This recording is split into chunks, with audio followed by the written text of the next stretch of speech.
Welcome back to another edition of Research Fantasy presents our MLB DFS hitter picks for Wednesday, April 12th, 2017. I'm your host, Nick Valinchek, better known as Nick from CWE on your favorite daily fantasy sites. And I'm done lamenting last night's tragic series of events, which just saw me do so well with undercover picks like Keon Broxton and have cores come through somewhat, but just not enough, and having way too much exposure to it. And I'm definitely got to adjust how I handled MLB baseball. I tend to play, very high percentages of players in NBA because I just get it, I guess. I don't know. So I end up having like 70% ownership of my core group of guys. So when they go off, I'm eating.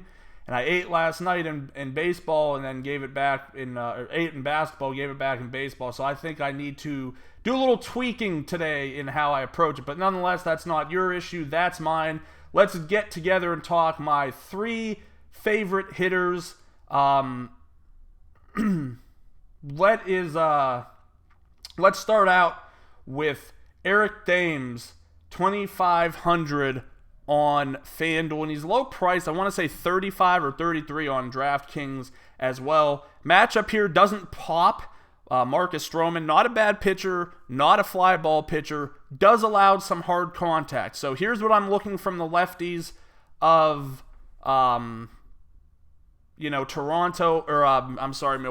in Toronto tonight.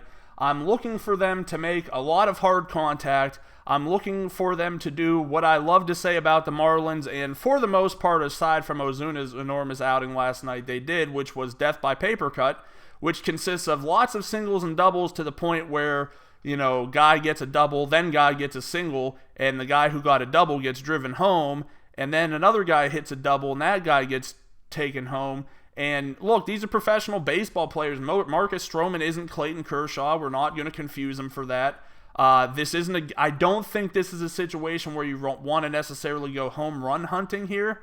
But if you're willing to take the risk that other people are going to say, well, there's no home run upside, and leave it alone, I think there's upside for these guys to see 5 at-bats. And if you go 3 for 5 and end up across the plate twice, run batted in once, your fantasy score is going to look fine, especially if this turns into a slate that isn't higher scoring. Or if the chalk doesn't hit. That's the biggest thing. If we keep having, there's no cores on the slate tonight, but if some of the popular stacks tonight don't get it together and you have something that's a little less trendy like the Brewers, you could be in a really good position even if they don't go yard a bunch of times. So Eric Thames, right there on my radar. Next up, I'm going to go with Giancarlo Stanton, 3,600 on FanDuel. We're waiting. Anytime you want to do something, Giancarlo, you're more than welcome to start playing baseball. Average-wise, it is what it is. He's, hitting about 250, one extra base hit. That's just not sustainable. Nothing special again here with the matchup with Jaime Garcia, another high ground ball pitcher. Does allow hard contact. That's the biggest thing for me. And Stanton, you have to understand in baseball, Jaime Garcia, you can be ground ball pitcher all you want. You're going to give up a home run eventually.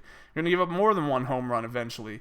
And, I don't want to look at this play as a Stanton is due type situation, but I look at this play and I see, okay, Jaime giving up some hard contact, Giancarlo making hard contact. I'm willing to kind of brush aside from the other facts of, a high ground ball pitcher and just say if Stanton's able to connect with one of these, it's going to go over the fence. 10 games, that's a pretty decent slate. I think with Baltimore taking on Boston taking on Gascan Ubaldo and Jimenez, and that immediately, I think, springboards guys like Betts and Benintendi to the top of people's lists. A few other guys in good positions might have the ownership on Giancarlo Stanton lower, especially since he has not come through for us yet.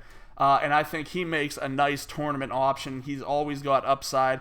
You're not going to find me many nights without some exposure to Giancarlo Stanton in tournaments because he could go off whenever. And if you don't have him again, you're going to be wishing you did.